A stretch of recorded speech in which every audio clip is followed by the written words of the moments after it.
কি বলবো, সিরিয়াসলি বলার কোনো মানে ভাষা নেই। আজকে 23শে ফেব্রুয়ারি 2025, এটা সিরিয়াসলি মেমোরেবল ডে হয়ে থাকবে। কারণ হচ্ছে আজকে আমাদের যাওয়ার কথা ছিল প্রয়াগরাজে, মানে কুম্ভতে। আজকে আমাদের আমরা ট্রেনে টিকিট পাইনি, অনেক খোঁজ খবর করার পর আমরা বাস যেটা চালু হয়েছে বাস সার্ভিস, মানে গ্রিন লাইন, শ্যামলী, যেগুলো নাম করা বাস সার্ভিস, কিন্তু বুক করার পর বুঝলাম যে কাজেই নাম করা, নামে নয়। এবং সেটা কেন, সেটা পরবর্তীকালে ভিডিওতে বলছি আমরা। তো সেখানে আমরা বুক করি যাওয়ার একটা বাস এবং আসার অন্য একটা বাস, তো সেরকমই ছিল। এবার তো তারপরে একটু প্রবলেম হয়ে যায় এবং আমরা চেঞ্জ করি মাইন্ড যে আমরা যাবো না কুম্ভতে। তো আমরা দুটো জায়গাতেই চেঞ্জ করি। তারপরে কি হয়, আমরা অলরেডি লেট ছিলাম, আপনারা জানেন আমার জন্ডিস হয়েছিল। তো ওই টাইমটা সিরিয়াসলি আমার সত্যি আইডিয়া ছিল না যে এইটা মহাকুম্ভ এই বছর মানে 25-এ ছিল। তো যতক্ষণে আমি জেনেছিলাম, বেসিক্যালি রিলস দেখেই বলবো একদম, তো ততক্ষণে ট্রেন তো ফুল বুকড, রিগ্রেট দেখাচ্ছিল সব কটাতে। তারপর ভেবেছিলাম প্রিমিয়ার তৎকালে কাটবো, কিন্তু তারাও বললেন যে ওইটা হচ্ছে না, কোনো মানে ঠিক ঠিকানা থাকছে না। হ্যাঁ, তো তারপরে একবার ভাবলাম ছাড়ি। তারপর তো মনি অমাবস্যাতে ওখানে স্ট্যাম্পেড হয়ে গেল, সব হয়ে গেল। তারপর আবার দেখলাম যে না, সবাই তো সবকিছু ইয়ে করেই যাচ্ছে। স্লিপারে একবার ভাবলাম, মানে স্লিপার না, জেনারেল, হ্যাঁ জেনারেলে একবার ভাবলাম, কিন্তু তারপরে যা ট্রেনের অবস্থা, তারপর সবকিছু দেখতে করতে তারপর দেখি যে বাস সার্ভিস স্টার্ট করার আগে তো কয়েকটাই বাস সার্ভিস ছিল, যারা প্যাকেজে আপনার 5,000 টাকা করে নিচ্ছিল, বেনারস প্রয়াগরাজ এরকম করে ঘোরানো। ওই বাস সার্ভিস গুলো কিন্তু এই মানে এরকম নাম করা বাস সার্ভিস, ওটা পার্টিকুলার কোনো লোক কোনো বাস সার্ভিস চালু করেছে বা কোনো ট্রাভেল এজেন্ট বাস সার্ভিস চালু করেছে, তারা নিয়ে যাচ্ছে টাকা দিয়ে। ব্লগ থেকে পেয়েছিলাম, হ্যাঁ, মানে যে যেরকম পারছে টাকা নিচ্ছে, হোয়াটএভার, সেইটা আমরা মানে ওটা কোনদিন গেলাম না। এক্স্যাক্টলি, তো আমরা ট্রাস্ট করতে পারছিলাম যে ঠিক হবে কি হবে। তো তারপরেই দেখলাম যে রেড বাস স্টার্ট করে, তো সেখানে Green Line, Shyamoli, Easy Ride, আরো যা আছে সবাই এই মানে প্রয়াগরাজ যাচ্ছে, সার্ভিস দিচ্ছে প্রপারলি। এন্ড অবভিয়াসলি শ্যামলী না সার্ভিস দিচ্ছে কিনা প্রপারলি, সার্ভিস ও বললো প্রপারলি দিচ্ছে কিনা আমরা বলতে পারবো না, আমরা গেলে বলতে পারতাম, যেহেতু নাম আছে বাসগুলোর, রেপুটেশন আছে। হ্যাঁ, আমি বলতে পারবো না। কিন্তু এবার মেন টপিকে আসি যে এবার প্রবলেমটা কোথায় হয়। ফুক করলাম, খুব হ্যাপি ছিলাম। তো তারপরে দেখছি যে তারপরে আপনাদের ওই যে ওইটা হলো যে রোড স্ট্রাইক, যেটা হলো এই লাস্ট 2 সপ্তাহ আগে সামথিং, রোড স্ট্রাইক যেটা হলো, যেটাতে আপনার যেতে 30 ঘন্টা মতো লেগে যাচ্ছিল। 3 দিন ধরে রাস্তায় গাড়ি মানে ব্লক হয়ে রয়েছে, অনেকে অতক্ষণ ওয়েট করার পর পুরোটা যেতে পারছিল না, মাঝ রাস্তা থেকে বাড়ি পাঠিয়ে দিচ্ছিল। যেহেতু বাসে যাব, তো আবার ভলভো বাস, হ্যাঁ, তো তখন আমরা তারপর আর সাথে এমনও না যে আমরা দুজন যাচ্ছিলাম, বাবা যাচ্ছিল সাথে। তো তখন আচ্ছা, তারপর আরেকটাও জিনিস ছিল, অনেক কিছু ভাবনার বিষয়ও ছিল যে বাস 40 কিলোমিটার আগে নামিয়ে দিচ্ছিল, সেটাও ভেবেছিলাম যে হেঁটে যাব, সবকিছু করব। তারপর আবার শুনছিলাম নিউজে 300 কিলোমিটার আগে থেকেই নাকি আটকে দিচ্ছে। এই সব ভেবে ওখানে খাবারের স্কেয়ারসিটি হচ্ছিল, প্রচুর খাবার নিয়ে যেতে হবে। এবার এতটা হাঁটা, এত কিছু যদি নিয়ে যাই, সেখানে কোনো কিছু মানে ট্রান্সপোর্টেশনও পাবো না যে কিছু ক্যারি করে নিয়ে যেতে পারবো। সব ব্লগ থেকেই জানা, নিউজ থেকেই জানা। এবার তা দেখে এবার যখন ভাবলাম যে থাক তাহলে ছাড়াই যাক, আর কি করবো, যখন ভাগ্যে নেই তো ছাড়ি। এবার যেহেতু এজের একজন লোক যাচ্ছিল, তো আমরা ভাবলাম যে চলো এতটা রিস্ক নিয়ে লাভ নেই, ফাইন, যাওয়া হলো না, রিস্ক নিয়ে লাভ নেই, তার থেকে হ্যাঁ এখানে পরের বার যদি কখনো সুযোগ হয় আমরা তখন মহাকুম্ভ তো আর হবে না, হোয়াটএভার, মানে মহাকুম্ভ না, অন্য কোনো বারের কুম্ভতে যদি সুযোগ হয় যাব, কিন্তু এইবার যাব না। মানে ফাইনাল ডিসিশন আমরা সবাই মিলে এটা নিলাম যে এবার যাব না। এক্স্যাক্টলি। তো তখন এবার গ্রিন লাইনটা ক্যান্সেল করলাম। আচ্ছা, আমরা যাওয়ারটা গ্রিন লাইন করেছিলাম 23 তারিখে ছিল, আর রিটার্ন আমাদের 27শে ফেব্রুয়ারি ছিল, মানে 26 তারিখে শাহী স্নান, শিবরাত্রি, ওটার পরের দিনই ছিল, ওইটা ছিল শ্যামলী। তো আর সত্যি কথা বলতে কি বাজেট ফ্রেন্ডলিও ছিল। শ্যামলী আপনার কত জানো, 3300, শ্যামলীর মোটামুটি 3300 টাকার মধ্যে রেট ছিল, আর আপনার গ্রিন লাইনও ওরকমই ছিল, ওরকমই আশেপাশে ছিল, 3200-3300 মতো। হ্যাঁ, যাই হোক, এবার দেখুন বাজেট সবারই তো একটা থাকে, যে যতই পয়সাওয়ালা লোক হোক তারও একটা বাজেট থাকে। তার মধ্যে আরেকটা জিনিস ছিল কি, এই না যে ফিক্সড। আমরা যেদিনকে দেখতে গেছিলাম সেদিনকে গ্রিন লাইনের দাম ছিল 3200, যেই পরের দিন হয়ে গেছে তখন 3300 হয়ে গেছে। তো আমাদের কাছে একটা ইয়ে ছিল যে না এক্ষুনি বুক করে, না এই হয়তো দামটা বেড়ে যাবে, আর দামটা হেফটি অ্যামাউন্টে বাড়ছিল। এবং আমরা এটাও না, আমরা কিন্তু দুটো জায়গাতে মানে কাউন্টারে গিয়ে, স্প্ল্যানেডে যে কাউন্টার আছে, কাউন্টারে গিয়েও আমরা আরেকটা কেস সিরিয়াসলি কাউন্টারে আগের দিন যাই, গিয়ে আমাদেরকে গ্রিন লাইন বলে 3200 টাকা দাম। তো আমরা বলি ওকে ফাইন, ঠিক আছে, ট্যাক্স লাগবে না, 3200 টাকাই দিতে হবে। এবার আস্তে আস্তে এবার রেড বাসে যখন অনলাইনে যখন আমরা সার্চ করি তখন দেখছি টিকিটের দাম 3000 টাকা। ওরা এবার ট্যাক্স যতই নিক, যতই জিএসটি লাগা, 3200 ফাইন, ঠিক আছে। এবার পরের দিন 3300 হয়েছে। এবার যখন কাউন্টারে গেছি তখন জিজ্ঞেস করেছি কত যেন বলেছিল 3400 না 3500 টাকা বলেছিল। এবার তখনও আমরা কাছে মাথা গরম হয়ে তখন ইয়েতে দেখাচ্ছিল অনলাইনেতে, হ্যাঁ রেড লাইনে আপনার ওই 3200 3300 দেখাচ্ছিল। আর এরকম তো দেখাচ্ছে সাইডে, পুরো তাহলে যান সাইড থেকে বুক করেন না, একদম স্ট্রেট ফরওয়ার্ড বলছে। শ্যামলী সেখানে বললো কাউন্টারে 100 রুপিজেরই ডিফারেন্স ছিল, কিন্তু ওই যেহেতু ওরা কার্ড নেয় না, অনলাইন পেমেন্ট না হলে 2025-এ বানাচ্ছি ভিডিওটা, 2025-এ যেখানে একটা এত বড় সার্ভিস প্রোভাইডার, এত নাম তার, সে কার্ড রাখে না কাউন্টারে, মানে কার্ড মেশিনই নেই তার কাছে, ইউপিআই আর নাহলে ক্যাশ। তো তাই জন্য যাই হোক আমাদেরকে রেড বাসের থ্রু দিয়ে বুক করলাম, তো ঠিক ছিল। এবার যখন ক্যান্সেল করলাম তো গ্রিন লাইনটা ফার্স্টে করেছিলাম, কেন ওইটা আমাদের 3 দিনই বাকি ছিল, তার মাথায় আমরা করেছিলাম ক্যান্সেলটা। এবার যারাই বাস বুক করেন বা ট্রেন বুক করেন জানবেন যে ক্যান্সেলেশন পলিসি একটা থাকে প্রত্যেকটা কোম্পানির। গ্রিন লাইনেরও আছে, শ্যামলীরও আছে। তো আমরা ওয়েবসাইট থেকে কিন্তু প্রপারলি চেক করেছিলাম, ওয়েবসাইটে কিন্তু এবার আমরা কি করে জানবো যে এদের আবার আলাদা আলাদা জিনিস আছে, তো বলছি সবকিছু। তো যখন এবার গ্রিন লাইনটা ক্যান্সেল করলাম তো গ্রিন লাইন 20% ডিডাক্ট করে বাকি 80% পাঠিয়ে, মানে ওদের রুলস এন্ড রেগুলেশনস, আমরা যেই দিনে ক্যান্সেল করছিলাম সেই দিনে যদি আমরা ক্যান্সেল করি তাহলে আমাদের 20% ডিডাক্ট হবে। এবার 20% না 1 to 30 ডেজ এ একটা ইয়ে থাকে। আচ্ছা হ্যাঁ, আমরা 3 দিনের মাথা মানে জার্নি 3 দিনে আগে মানে ক্যান্সেল করেছি, তো ওটা 20% হ্যাঁ কেটেছে, আর 80% আমাকে রিফান্ড করে দিয়েছে, এবং যেটা ওদের ক্যান্সেলেশন পলিসিতেও ছিল। বুকে ধাক্কা। না এবার দেখুন যাই হোক হার্ড আর্নড মানি, তার থেকেও বড় কথা মানে একটা জিনিস ভেবে আসছি যাবো করে সেটা ক্যান্সেল হলো, তো সেই দুঃখ ডিডাকশন, ওকে ফাইন ঠিক আছে। তারপরে ওরা মানে ওদের ক্যান্সেলেশন পলিসিটা আমরা বুক করার সময় দেখেছি, এবং সেখানে 20% ছিল এবং তারা 20%ই কেটেছে। আমরা কিছুটা হলে মেন্টালি প্রিপেয়ার ছিলাম যে ওকে ফাইন, যদি বাই চান্স আমাদের ক্যান্সেল করতে হয় আমাদের 20%টা দিতে হবে, এবং আমরা সেটাই দিয়েছি, তো ঠিক আছে। Same goes to Shyamali also, শ্যামলীও আমরা চেক করেছিলাম তারপর কেটেছিলাম। আর শ্যামলীর যে ক্যান্সেলেশন পলিসি অনলাইনে যেটা দেখাচ্ছিল, ওদের ওয়েবসাইটে যেটা আছে 30% ওরা কাটবে, বাকি 70% ব্যাক, মানে যেটা 20% গ্রিন লাইন আছে 30 ডেজ এর মধ্যে যদি করে তারপর একটা স্ল্যাব আছে, তো ওরা 30% এটা 20%। শ্যামলী আমরা 10 দিন আগে আমরা ক্যান্সেল করেছি, ওটা 3 দিন আগে ছিল, এটা 10 দিন আগে ছিল, ওকে ফাইন। এবার যে শ্যামলী করতে গেছি তখন দেখছি ওরা 1% রিফান্ড দেবে, 99% কাটবে। মাথা কাছে ঘুরে টিকিট খুলে তারপর মানে ভাবুন আমাদের শ্যামলীর টিকিট পড়েছে প্রায় 13,000 সামথিং এর।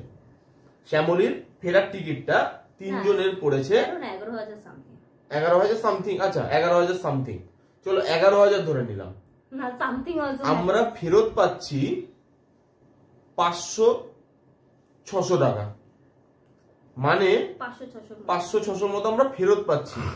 মানে 10,000-এর ওপরে আমাদের থেকে কেটে নেওয়া হলো, যেখানে আমরা অনেক দিন আগে ক্যান্সেল করেছি, এবং যেই ডেটে ক্যান্সেল করেছি ওদের নিজস্ব ওয়েবসাইটের ওদের নিজস্ব ক্যান্সেলেশন পলিসি ওয়াইজ ওইটা কাটা উচিত ছিল 30%, 70% রিফান্ড করার কথা ছিল, হঠাৎ করে 99% কেটে নিল এবং 1% আমাদেরকে ফেরত দিল। আমি যতদিন আগে কাটি মানে ক্যান্সেল করি, দিনের দিনও ক্যান্সেল করি তাই হবে না, দিনের দিন করলে ফুল 100% যাবে। এবার যেহেতু এটা হয় তো আমরা এবার এটা নিয়ে তারপর আমরা আগে টিকিট খুললাম, দেখি হ্যাঁ টিকিটে লেখা আছে, আবার ওয়েবসাইট চেক করি, দেখি না ওয়েবসাইটে লেখা নেই, ওয়েবসাইটে প্রপারলি ওইটা লেখা আছে।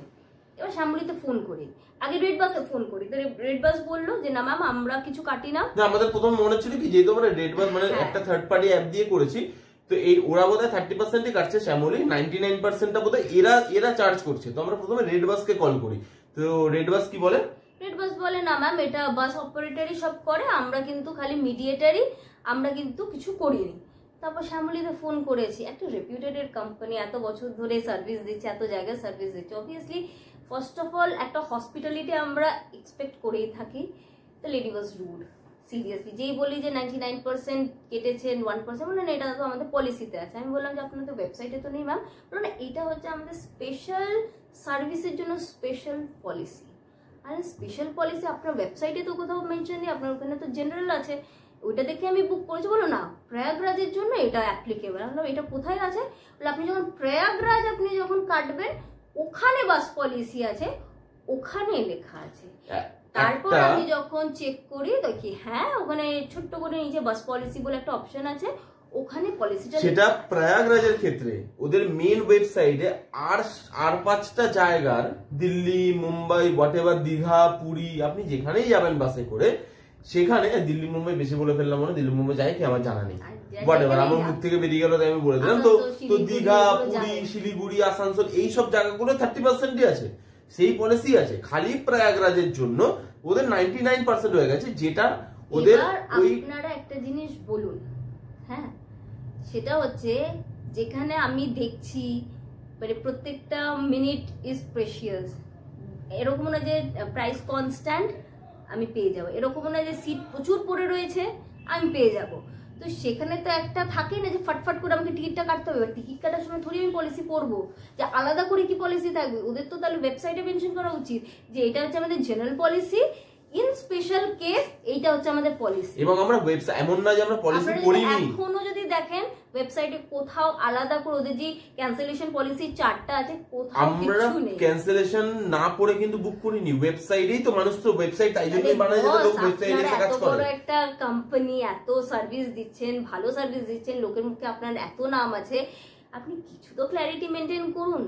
ওয়েবসাইটে যখন দেখেছি ভুল আছে আমাদের, এই যে টিকিটটা কাটার সময় আলাদা করে বাস পলিসি আমাদের অ্যাকচুয়ালি কটাই বার ট্রিপ করেছি, কটাই বার জানি, আর যেখানে গ্রিন লাইন থেকে অলরেডি রিফান্ড পেয়ে গেছি, তো অবভিয়াসলি শ্যামলীটা তো আমরা এক্সপেক্ট করেছি না, অ্যাকচুয়ালি না, এটা আমাদের দোষ ছিল না। কেন আমি বলছি দোষ ছিল না, কারণ আমি যখন টিকিট কেটেছি আমি ওয়েবসাইটের ক্যান্সেলেশন পলিসি পড়েই কিন্তু টিকিট কেটেছি। এবার আপনি যদি ধরুন আজকে পুরী যাচ্ছেন, পুরীর টিকিট কাটার পর ক্যান্সেলেশন পলিসিটা আপনি নিচে পাচ্ছেন, টিকিট কাটার পরে, টিকিট কাটার আগে নয়। তো আমার যদি টিকিটের নিচে ক্যান্সেলেশন পলিসি লেখাও থাকে, টিকিট কাটার পর আমার যদি 99% ডিডাক্টিভ হয়ে যায়, টিকিট কাটার পর ক্যান্সেলেশন পলিসিটা জেনেই বা আমি কি করব? আমার কি হবে? হবে না তো। তার মানে আপনি যদি প্রত্যেকবার যান এক একটা জায়গায় প্রত্যেক জায়গার আলাদা আলাদা ক্যান্সেলেশন পলিসি, ধর্ম নিয়ে তো ব্যবসা হচ্ছে, ঠিক আছে, কিন্তু সেটা এই লেভেলে যে প্রয়াগরাজে মানুষ যাচ্ছে বলে প্রয়াগরাজের 99% কেটে নাও, মানে ওখানে শ্যামলীর রুট না, শ্যামলীর মানে কারোরই রুট নয়, এটা ওরা কয়েক মাসের জন্য চালু করেছে। কয়েক মাস ওই মানে মানে কুম্ভের জন্য চালু করেছে। রেড বাস একদম লাস্টের দিকে এই সার্ভিসটা স্টার্ট করেছে, তাও আবার ট্রেনের দুরবস্থা দেখে, রাস্তার দুরবস্থা দেখে। তারপর অন টপ যখন শ্যামলীকে বলি যে গ্রিন লাইন তো আপনার 20% কেটেছে, 80% রিফান্ড করেছে, দেন সেটা কি করে? আমরা তো রেড বাসের থ্রু দিয়ে করেছি, তো পলিসি তো সব সেমই হবে। কে কি করছে আমরা জানি না, আমরা এটা করছি, এটা এবং আপনাকে এটা মানতে হবে। দেখুন জাস্ট ফোনটা কেটে দিলে, দেখুন আপনার যদি টাকা চাওয়ার থাকে, এত বড় কোম্পানি হওয়ার পরেও আমি এটা শ্যামলীকে খুল্লা বলতে চাই ভিডিওতে, আমি কোন রকম লুকিয়ে ছুপিয়ে বলতে চাই না। ও যতটা সুগার কোটিং করে বলছে, আমি সুগার কোটিং করে বলতে পারি না। এবার শ্যামলীর যদি টাকা চাওয়ার থাকে, সে এমনি চেয়ে নিক যে আমাদের নেই, আমাদেরকে দাও, এই এরকম করে আমাদেরকে দাও, আমরা দিয়ে আসবো। ওইখানে একটা দান বাক্স রাখুক, আমরা ফেলে দিয়ে আসবো টাকা, অসুবিধা নেই, 10-20 টাকা দেওয়া যায়। কিন্তু সেখানে যদি আপনি লোকের থেকে চিটিংবাজি করে টাকা নেন, ওয়েবসাইটে মেনশন নেই, টিকিট কাটার পরে টিকিটের নিচে অল্প একটু মেনশন করে দিচ্ছেন, লোক ঠকানোই তো বলবো না এটাকে। যদি আপনি লোক ঠকিয়ে ব্যবসা করতে চান তাহলে বস করুন, এরকম সুযোগ আপনি হয়তো বেশি মানে বারবার তো পাবেন না, কুম্ভ তো আর বারবার হবে না। এবার তার জন্য একটা নরম একটা কোম্পানির একটা এথিক্স তো থাকবে, যে আমি এত বছর ধরে রান করছি কোম্পানি, করলাম না আমি 10 দিন আগে আপনার টিকিট ক্যান্সেল করেছি, তার মানে আমার যদি আজকে শরীর খারাপ হয় ওইটা আপনি পেয়ে যাবেন। কেন এখন যে হিসাবে ডিমান্ড চলছে, যে কেউ আপনার টিকিট নিয়ে নেবে। তার মানে আজকে যদি আমার শরীর খারাপ হয় যাওয়ার আগে আমাকে টাকা দিতে হবে, আমাকে পুরো টাকাটা পে করতে হবে আমাকে এনি হাউ আমি কেটেছি। যদি ওয়েবসাইটে লেখা থাকে আমি বুঝতে পারবো, ওয়েবসাইটে লেখা আছে 30%, তবু আমাকে 99% পে করতে হবে না, যে না এটা এদের policy, I have to follow. যাই হোক সবার আলাদা আলাদা পলিসি থাকে, আপনার ওয়েবসাইটে কিছু লেখা নেই, খালি টিকিট যখন আমি আলাদা করে একটা জায়গার কাটবো, তাহলে এবার আমাকে প্রত্যেকটা জায়গায় যখন এক একটা জায়গা করে আমি টিকিট কাটবো, আমাকে প্রত্যেকটা পলিসি আলাদা আলাদা করে পড়তে হবে। It is not possible. তাও তো টিকিট কাটার পরে, তুই টিকিট কাটার পর না, টিকিট কাটার পর না, টিকিট কাটা আগেই তুই দেখতে পাবি। টিকিটের মধ্যে আমি পরে দেখলাম। ভালো তো। তুই এটা তো না, আমি তো ওয়েবসাইট চেক করব একটা কোম্পানির, আমি কি আলাদা আলাদা তাহলে ওয়েবসাইটটা বানানোর তো কোনো ব্যাপার নেই। আরে আপনি লিখুন না, স্টার মার্ক করেও তো লিখে সবাই ছোট্ট করে একটা লাইনে লিখে দেয় যে না এটা এটা, কিন্তু তারপরে কিন্তু এটা এটাও হবে, তা সেটা বলুন, কে বলবে? এবার যেহেতু লোক ওয়েবসাইটে মেইনলি দেখে, কারণ ওরা কি হচ্ছে ওয়েবসাইটটা আপডেট করেনি। এক্স্যাক্টলি, ওয়েবসাইট করে যেটা নতুন সার্ভিস দিচ্ছে, কয়েকদিনেরই সার্ভিস, এজন্য ওই জায়গাটা ওরা হাত দেয়নি, টিকিটের নিচে লিখে দিচ্ছে আলাদা করে একটা সেকশনে ওরা দিয়ে দিচ্ছে। মানুষ তো ওয়েবসাইটে গিয়ে চেক করবে, টিকিট কাটার সময় চেক করবে না, টিকিট কাটার সময় নরমালি দিয়ে দেখে বেরিয়ে যাবে, তারপর আমি 99% কাটবো। ওই যে বললাম, এক তো জার্নি করতে পারিনি, তার একটা দুঃখ, তার উপর 99%, obviously it matters a lot, it matters a lot. আমার দেখা না, তাও যদি এই নরমাল যদি কোনো বাস অপারেটর নিত এত দুঃখ হতো না। শ্যামলী ফার্স্ট রাইড, যেখানে শ্যামলীর এত নাম শুনেছি, এবার তো নেক্সট রাইড আমাকে ভাবতে হবে। এবার ভাববো আমি যাবই না। এবার বুঝি যে বাকি বাসগুলো এত কিভাবে, মানে এই যে ইজি রাইড, তারপর একটা নতুন একটা ওই যে পার্পল কালারের একটা বাস বেরিয়েছে যার মধ্যে আপনার ইয়ে আছে, না ওয়াশরুম আছে, টয়লেট আছে, কি জানো মডার্ন দিয়ে যেন কি নাম, তারা উন্নতি করছে, এক্সপ্রেস লাইন আছে, গ্রিন লাইন আছে, তাদের অবভিয়াসলি অ্যামাউন্টটা বেশি, তারা উন্নতি করছে, তারা দিচ্ছে সার্ভিস। আমি তো বলবো এই ভিডিওটা যারা দেখছেন, যারা এখনো অবধি বাসে করে যাওয়ার প্ল্যান করছেন, ভিডিওটা প্রত্যেকের মধ্যে সার্কুলেট করুন, যাতে আমাদের সাথে যে স্ক্যামটা হয়েছে, আমরা চাইলে কিন্তু এটা নরমালিও ভুলে যেতে পারতাম, কিন্তু আমাদের মতো আর কেউ যাতে না ঠকে, যার জন্য আমরা এই ভিডিওটা বানাচ্ছি। হ্যাঁ, যে আপনারা এটা একটু সার্কুলেট করে দিন, যে যদি কারণ এরকম হয়, করবেন ইন্ডিভিজুয়ালি পলিসি পড়বেন, কেন এদের হিডেন অনেক পলিসি থাকে, যখন এরা কেটে নিয়ে চলে যাবে আপনাদের টাকা, তখন কিন্তু কেউ আনসারেবল থাকবে না, বলে ফোনটা কেটে দেবে। এবং তারপরে আপনাদেরই ইয়ে যে আপনারা সবকিছু করার আগে 10 বার করে দেখুন, আলাদা আলাদা করে এদের পলিসি পড়ুন, ভালোভাবে সবকিছু জানুন, 10 বার করে এদিক ওদিক করুন, মানে টোটাল হ্যারাসমেন্ট করুন। ইজ অফ লাইফ তো না, এটা কি আর বলবো, কে জানে। তো আমার এই সার্ভিস কোনোভাবেই মানে এক্সপেক্টেড নয় একটা রেপুটেড কোম্পানির থেকে, এবং তার থেকে বড় কথা যে আমি তো আর আজকের পর থেকে, বিকজ শ্যামলী আমারই রেকমেন্ডেশন ছিল, ওকে ঠিক আছে, তো আমি তো আজকের পর থেকে কাউকে রেকমেন্ড করতে পারবো না শ্যামলীকে, এবং আমি অনেক ভালো, এবং গ্রিন লাইন ভালো। হ্যাঁ, এবার আমি গ্রিন লাইন যে অ্যামাউন্ট আমাদের থেকে নিয়েছে ওই রকমই 3300-3500 সামথিং, সেখানে আমাদের স্লিপার দিয়ে দিচ্ছিল, আর যেখানে শ্যামলী সেম অ্যামাউন্টে আমাদেরকে সিটিং দিচ্ছিল, এবং খুব রুড বিহেভিয়ার। আমরা গ্রিন লাইনে চলতে পারিনি, নেক্সট টাইম চলবো। কোনো মানে একদম রুড বিহেভিয়ার, কোনো এথিক্স নেই, চুরি চামারি করে টাকা নেওয়া হচ্ছে, এবং তার থেকেও বড় কথা এই যে লোক লাখ কোটি লোক ওই যাচ্ছে, ওইটার সেই সুযোগটা সদ্ব্যবহার করছে শ্যামলী পরিবহন বলে বাস কোম্পানিটি, শ্যামলী পরিবহন বলে বাস কোম্পানিটি। যারা ভিডিওটা দেখছেন, তার সাথে রেড বাস আছে, কাউন্টার আছে, বাস সার্ভিস তো যারা দেখছেন ভিডিওটা, যদি আপনাদের সাথে এরকম কিছু হয়ে থাকে কমেন্ট করে জানাতে পারেন। আর যদি আপনারা ফার্স্ট টাইম তাই কষ্ট লাগছে, স্ক্যাম থেকে বাঁচতে চান, এই ভিডিওটা একটু সার্কুলেট করুন সবার মধ্যে, সবার এই জিনিসটা জানাটা সবকিছু জানুন, জেনে তারপর সব কাজ করবেন। Till then bye bye, take care and keep missing us.